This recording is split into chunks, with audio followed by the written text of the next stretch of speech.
do you need to know? So it's a VW Crafter. This is a 2016. The most important bit of information is that this is a medium wheelbase, so that's slightly shorter than some of the other vans we've done recently. That just means you have to think about layout a bit more, make sure to use all of that available space.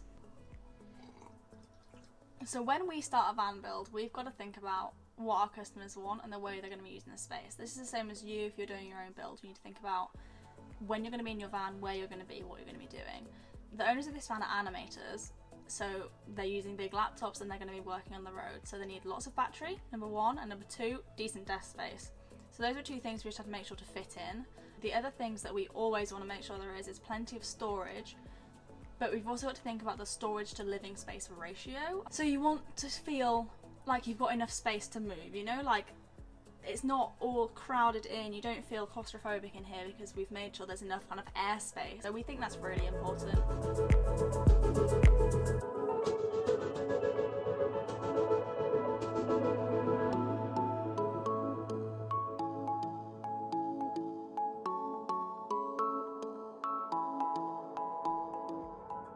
So we're going to start at the front here in the cab. So this is just literally standard VW cab. We've added this swivel seat down here, and we've also put on there a lagun table leg. So this is this here. This spins literally many times all the way around, and you can take this table off directly underneath the wood or at any of the corners down there. So you can take this off, put it away behind this driver's seat behind me here, and just use the seat like a normal passenger seat. Moving upwards, we have this top storage up here. This is just kind of wasted space frequently in vans. It's space that's not worth losing in a medium wheelbase van. So this kitchen unit is probably slightly smaller than one that we'd usually put in, but having this swivel seat means that we're restricted to just behind the driver's seat. We've made up for that lack of space by putting this topper in the sink, and also this piece of extra worktop down here, which is removable, so that gives you extra prep space for cooking. We've also used this Thetford Caprice Mark III oven, which gives you this glass top, so that's kind of also prep space if you want to use it like that. This oven just has 4 burners underneath, a grill and an oven, pretty standard, it runs on gas. We have a black sink in this one, so our customers asked for all black accents. So black sink, black tap, black 240 volt sockets, and we've also got some black handles down there as well. So this sink is pretty large and pretty deep for a camper van, but you really want to be able to get your like proper plates in and actually use it as a sink. The tap is a spray tap, so this has 2 settings, and you just turn it on as you would a normal house tap. We've also got a drinking water tap back here. So this is connected to a 6-stage reverse osmosis water filter, which is in the garage. We'll show you that in a bit. This sink drains into a 30-litre grey waste tank, which is stored underneath the cooker. This also has a flow out from under the van, and there's a little switch under there so you can open that up and just dump that water if you want to. We designed this drawer with that grey waste tank in mind, so you can pull it out and it opens up to here, and that's obviously a usable drawer, but you can also pull it out further so you can see down here and just check on how your grey waste tank is, if it needs cleaning, whatever. So down here in the kitchen unit we've got this one door, we've got a switch off for the Sherflow pump under here, and also just a little shelf to make that space more useful. Next to this we've got the Dometic fridge. This is our CRX 80, which means it's 80 litres. We've got an ice cube tray in here, which is pretty cool. Oh god, it's a bit stiff, I've not been in it yet. Boom! This is a DC one, so 12 volt. They're expensive units, but so worth getting.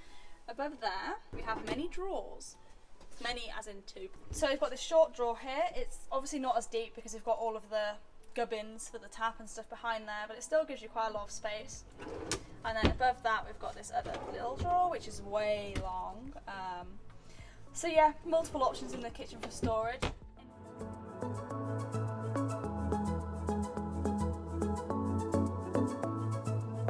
We have these top cupboards up here.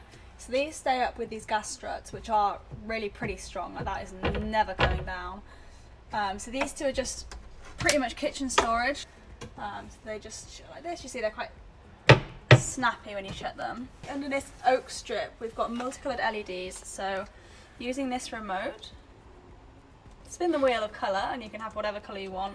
You can also have this play button, which is party mode, which just switches through the colours, or just put them on white and you can dim that. Another cool thing we have in this van is 2 Max Air fans. So they come with these remotes here. So these fans are incredible, they're really great. You can leave them open when it's raining. So you literally just turn them on here, or there's an on button on the fan as well. Point it out the correct one. and it does that one. So you can use one remote, which is really nice. You can turn the fan speed up or down, you can put it on auto. You can also change the way the fan spins. So with having two, you can have it pull air in at one spot and out the other side. So this fan's got 3 lighting zones, the front 2, the middle 2 and the back 2. So you can just switch whichever one's on or off that makes you look the best. So this being off makes me not look tired. So we switched the middle cupboard for a shelf so that there's somewhere to put your phone, your books, all your random junk that is always floating around the van. In here on this side we've also got a USB socket, a double USB socket. This is kind of mirrored on the other side here, where we have space for books, plants. You know, plants always look great in a van.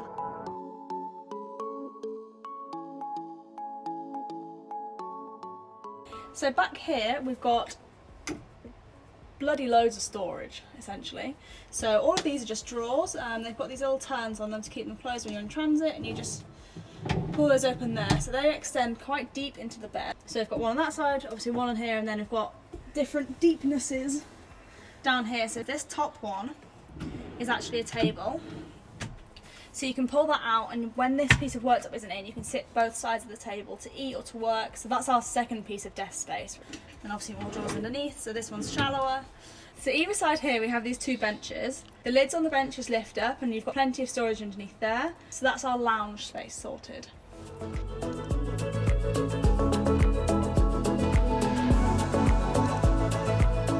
Up here we've got the control centre. It's got all the stuff in that you'll need to get to every day. On the left we've got the 12 volt fuse board, which runs through a 12 volt cut-off switch. Just protects the system in case you go away for large periods of time. Be safe that it's not going to draw any excess power. Below that we've got a switch for the 240 volt, which also does the same thing. Over here we've got the Victron battery monitor, which just tells you how much battery percentage you got and how much longer you got left in your battery bank. So as for the size of this bed, this is obviously not a full double because it's a widthways bed.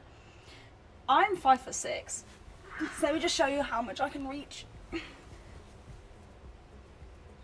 Perfect for me. And I mean, I don't sleep like this, so in reality you'd be on this little pillow, comfy, perfect.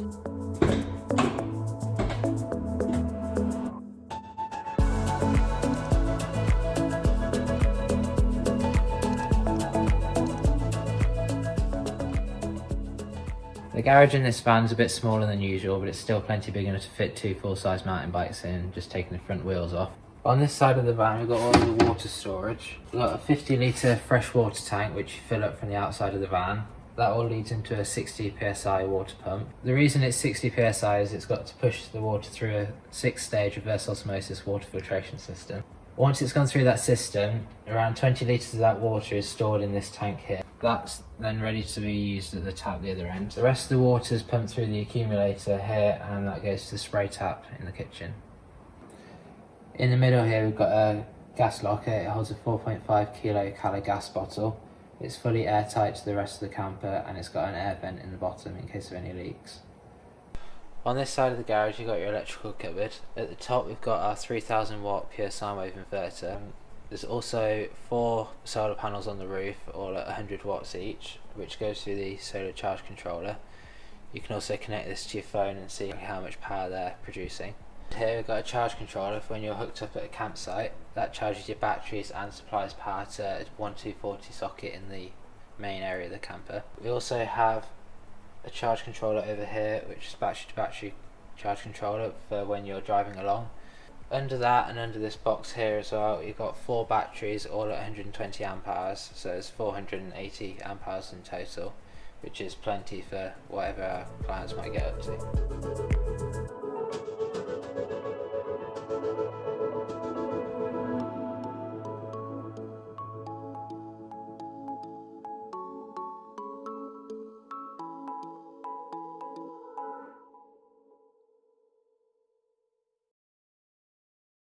What noise does the wild woogie make? Wow! Honey petani! So dry.